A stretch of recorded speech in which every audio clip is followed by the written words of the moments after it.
Welcome to Sweet Life Beat Life. We hope this video helps. You start by confirming the exact profilter model and inspecting O-rings for nicks. That prevents leaks later. Once done, shut off the feed water and relieve pressure at a downstream faucet so you can work safely. Make sure to position towels to catch drips and lay out your wrench, silicone lubricant, mounting bracket, and new cartridge within reach. This gets you into the process immediately and ensures you won't be searching for tools mid-installation. You now seat the lubricated O-ring into the housing groove and insert the cartridge, pressing evenly until it clicks so the seal is uniform.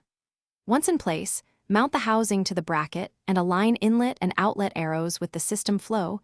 Direction matters for proper filtration. Hand thread the housing onto the head, then use the wrench for an extra quarter turn.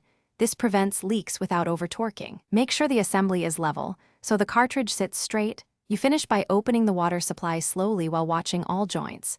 Pressure tests reveal leaks quickly so you can act. Once pressurized, flush the new cartridge for the manufacturer's recommended time, usually 2 to 5 minutes, to remove carbon fines and prime the media. If you spot a leak, shut down, depressurize, and reseat the O-ring or cartridge. Make sure orientation matches flow arrows and replace any nick seals. That troubleshooting step fixes most installation problems and gets you back on track. Thanks for watching. Consider subscribing if we helped you.